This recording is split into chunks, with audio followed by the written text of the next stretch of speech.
ሀብል እስር ቤት እያለች ኢዝራ ሊጠይቃት በሄደ ሰዓት ወይዘሮ መነን እናቷ እንዳልሆነች እናቷ ሌላ ሴት እንደሆነች እና ሆስፒታል ተጥላ እሷ እያሳደገቻት እንደነበረ ለኢዝራ ሁሉንም ነገር ነገረችው። ኢዝራ ግን ሲሰማ ይሄንን ነገር በጣም ነበር የደነገጠው። ምክንያቱም አሁንም እየዋሸችሽ ሊሆን ይችላል እና እንዴት አመንሻት ብሎ ሲጠይቃት እሷ ግን አረ በትክክል ነው የኔ ታሪክ እኮ ይሄን ይመስላል። እኔ እኮ ልጅነት የለኝም እንደ ልጆች ተጫውቼ አላደኩም። ሁሉ ጊዜ ጀርባዬ እስከሚቆስል ድረስ ስደበደብና በርበር ስታጠና ያደግኩት የኔ ማንነት ይሄንን ይመስላል እያለች ስትነግረው ኢዝራ በጣም ደንግጦ ለካ እንደዚህም አለ እንዴ እኔ ብቻ መስሎ የነበረ እኮ በየቤቱ እንዲህ አይነት ጉድ አለ ብሎ እሱም ደንግጦ ስለ ሁኔታው ሲነግራት ነበረ። ግን እንዴት ልታይኝ መጣህ? እንዴት ልጠይቀኝ ቻልክ? እኔ እኮ እማልወደደዋ ሙሽራ ነኝ። እንዴት ልጠይቀኝ መጣህ? ምናምን ስትል እንደሷ አትበይ ሀብል ሚስቴ አይደለሽ? አንቺ ደግሞ ይሄንን እንደማታደርጊው እርግጠኛ ነኝ ብሎ ሲላት በጣም ነበረ ሀብልን ያስገረማት። እንግዲህ ኢዝራ ከቤት ከመምጣቱ በፊት ከአክስቱ ጋር ተገናኝቶ አክስቱን እህትህ ተፈታችልህ እንኳን ደስ አለህ ምናምን ብላ ስትለው አረ ደስ እንዲለኝ ነበር የፈለግሽው? ይቺ ምስኪን ምንም በማታውቀው ሀብልን አሳሰርሻት፣ እህቴን አስፈትተሽ የእውነት ደስ ሊለኝ ይለዋል ብለሽ አስበሽ ከሆነ ተሳስተሻል ብሎ ሲላት እንግዲህ ኤዝራ እያለች ስትጮህበት፣ ነገር ግን እሱ ከዚህ በኋላ ይበቃሻል፣ እኔ ደግሞ እሷን እንደምን ብዬ አወጣታለሁ ታያለሽ። ግን ቆይ እናትዬ የሌለችበት እንዴት ነው አንቺ እዚህ ቤት ልትቀመጭ እየቻልሽው? በቅርቡ ከዚህ ቤት አስባርርሻለሁ ብሎ ሲላት ሞክራ እንግዲህ አታናደኝ በማለት ስትጮህበት ነበረ። እሱ ግን እኔ እንደሆንኩኝ የያዝኩሽ እኔ እየቀለብኩሽ እንደሆነ እንዳትረሹ፣ በቅርቡ ከዚህ ቤት ትወጫለሽ። አክስት ማለት እኮ እናት ነበረች፣ አንቺ ግን እንደ አክስት ሳይሆን ክፋትሽ የተለየ ነው እያለ ልክ ልኳን ሲነግራት ነበረ። እንግዲህ ሀብልን ወደ እስር ቤት ለመጠየቅ ሄዶ ሀብልን ካገኛት በኋላ እስር ቤት ሲሄድ እንግዲህ ሀብል ጋር የታሰረው ልጅ ነበረ መጀመሪያ ያየው። እሱ ጋር የሆነች ልጅ ልትጠይቀው መታ ከፍ ዝቅ እያደረገችው ሲያይና ሲመለከት ነበረ። እሱም ሀብልን ጠየቃት። ሀብልን ከጠየቃት በኋላ እንግዲህ ሀብል ያቀባጀራት ነገር እያንዳንዱ እየነገረችው ነበር። ሀብል እውነት ነው እናቷ በህይወት እንዳለች እና እናቷ እንግዲህ መጥታለች። እሱ ደግሞ ወይዘሮ መነን እንግዲህ የሀብል ወላጅ እናት ነኝ ብላ መጥታ ወይዘሮ መነን ቤት ተገናኝተዋል። ወይዘሮ መነን በሁኔታዎቹ በጣም ደስ ብሏታል። እንግዲህ የሀብል እናት ልጇን ለማየት በጣም ጓጉታለች። መነን ግን ቀጥታ ማሳየት አልፈለገችም። ምክንያቱም ሌላ ተንኮል መፍጠር ነው የፈለገችው። ልጅስ የት አለች ብላ ስትላት ገዳም ሄዳለች። ልጅሽ ብታይ እንዴት አይነት ጥሩ ልጅ እንደሆነች ብታይ፣ እንዴት አድርጌ በስርዓት እንዳሳደግኳት ጨዋ የሆነች ልጅ ናት እኮ። ለመሆኑ ግን አንቺ የት ነበርሽ እስከ ዛሬ? እንዴት ነሽ? ምናምን እያለች ስትጠይቃት ነበረ። ወይዘሮ መነን እንግዲህ ያሳለፈችውን ነገር ስትነግራት እንዲሁም ገንዘብ እንዳላት ስትነግራት ነበረ። ይሄ ገንዘብ የእሷ ገንዘብ የገንዘብ ነገር ሞቷ ነው እና በገንዘብ በኩል ስትነግራት ምራቋ እየቀጠነ ነበረ። እንግዲህ እሷ እኔ ይሄን ሁሉ አመት አሳድገሽ ልጅሽን አልወስድብሽም፣ ልጅሽ ናት፣ እኔ ማየት ብቻ ነው የምፈልገው። አንቺ እስከ ዛሬ ድረስ ራስሽን ጥለሽ እንዳሳደግሻት ታስታውቂያለሽ። አንቺም ይበቃሻል፣ እዚህ ቤት አትኖሪም፣ ቤት ልከራይልሽ ያለኝን ሀብቴን በሙሉ ለልጄ ነው እና አንቺና ልጄ ናችሁ የምትኖሩበት። እኔ ምንም ነገር አልፈልግም፣ በቂ ሀብት አለኝ እያለች ስትነግራት ነበረ። መነንም እንግዲህ ውስጧ ደስ እያለው በትክክል ልጇን ለማገናኘት አልፈለገችም። ሌላ ሀሳብ፣ ሌላ ነገር፣ ሌላ ተንኮል እየቀመረች ትገኛለች።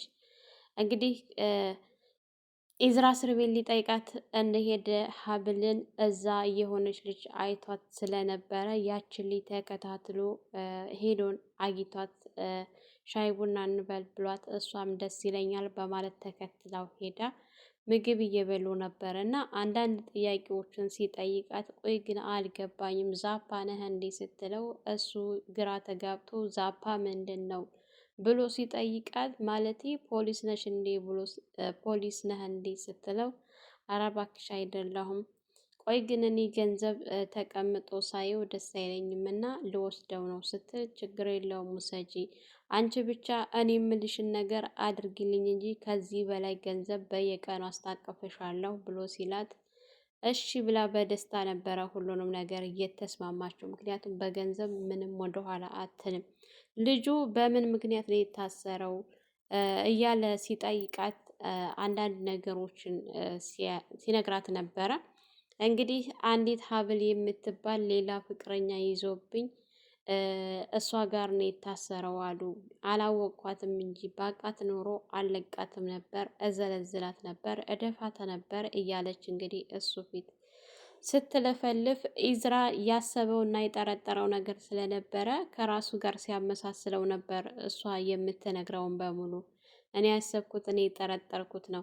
ይህንን ልጅ ወንጀል ውስጥ ያስገቡት ምንም ነገር ሳይሰራ ነው። እንግዲህ እህቱ ታማሚ ስለሆነች በእህቱ አስፈራርተውትም እኮ ሊሆን ይችላል እና እህትህን አሳክምልሃለሁ ብለውት ይሆናል እዚህ ውስጥ ያስገባው እያለ በራሱ ሲያስብና ሲፈክር ነበረ። እንግዲህ እሷን አንድ ነገር ላስቸግርሽ፣ የልጁን እህት ሆስፒታል ያለችበትን ታውቂያለሽ ወይ? ቀጥታ ውሰጅኝ እኔ ላሳክማት እችላለሁ ሲል አረ ባለ ሀብቶች አሉ እያሳከሟት ነው ብለዋል። በጣም ሀብታሞች ናቸው። እናንተ ሀብታሞች ግን እንደው ተመችቷቸዋል ምናምን እያለች ስትቀልድበት ነበረ።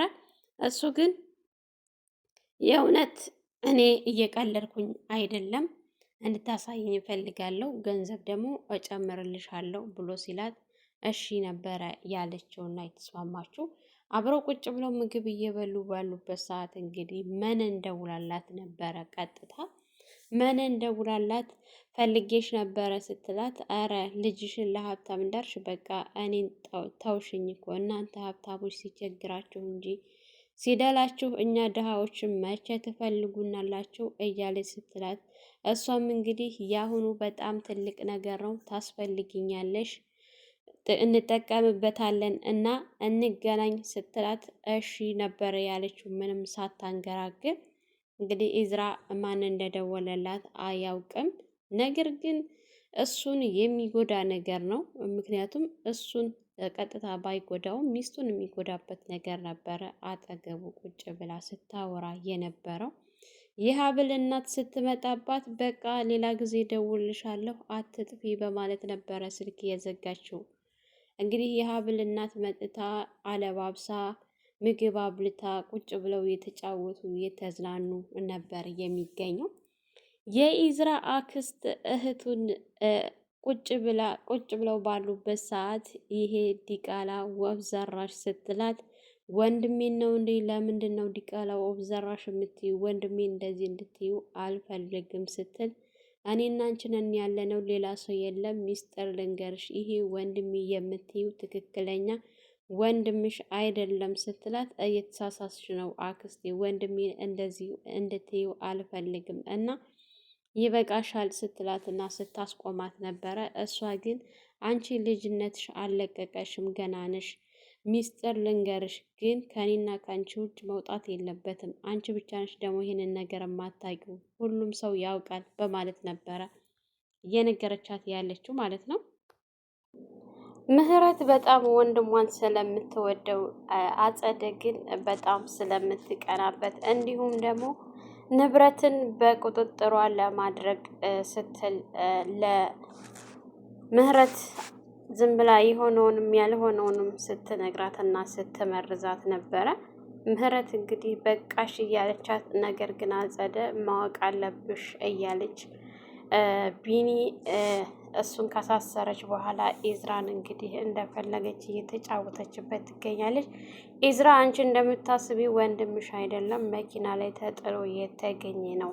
እናትሽ ደግሞ በጣም ነበር የምትጠላው የነበረው። እሱ በሰዓቱ በተጋቡ ሰዓት እሷ መውለድ ስለማትችል ከሌላ ቦታ ወልዶ ነው ያመጣኸው እንጂ የእውነት አንተ እንደምትለው ተጥሎ ያገኘው ልጅ አይደለም እና እያለች በጣም ስለምትጠላው እናትሽ እንዳለችውም እንደፈራችውም ዲኤንኤ ስናስመረምረው እውነትም የእስክንድር ልጅ ነበር በማለት ነበረ የነገረቻት። ወንድምሽን የምጠላው ለዚህ ነው፣ ነቃ ደንገጥ ማለት አለብሽ ስትላት፣ ምህረት እንግዲህ በጣም በሰማችው ነገር ግራ ተጋብቷል።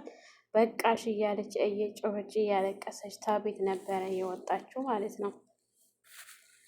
ኢዝራ ከሀብል ጋር እንደዚህ አውርተውና ተቀራርበው አያውቁም ነበረ።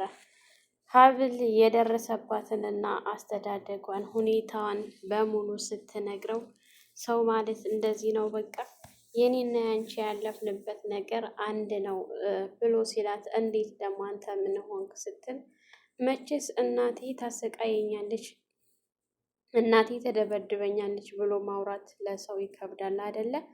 እኔ የሚያደግኩት እንዳንቺ እየተሰቃየሁ እና እየተደበደብኩ እየተጠላሁና እየተገፋሁ እቤት ውስጥ የማልወደድ ብቸኛው ልጅ ነበርኩ በማለት ነበረ የመለሰላት ማለት ነው።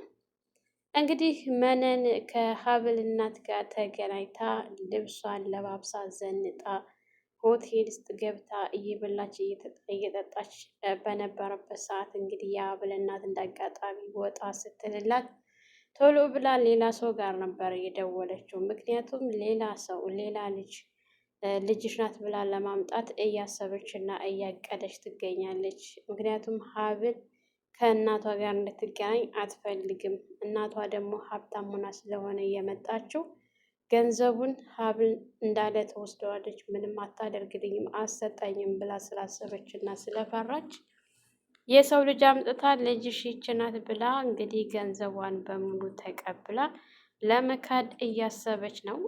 እንግዲህ ይሄ ነገር ይሳካላታል የሚለውን እሱን ወደፊት አብረን የምናየው ይሆናል። መቼስ በአሁን ሰዓት ማንኛውም እናት ልጇን ዝም ብላ ልጄ ነው ብላ የምትቀበል አይመስለኝም። ዲኤንኤ ማስመርመሩ አይቀርም። ያኔ ደግሞ እሷ ጉዳይ ይወጣል ማለት ነው። ኢዝራ ሰዓትህ ደርሷል፣ ሰዓት አልቋል ተብሎ እየተናደደ ነበር የወጣው።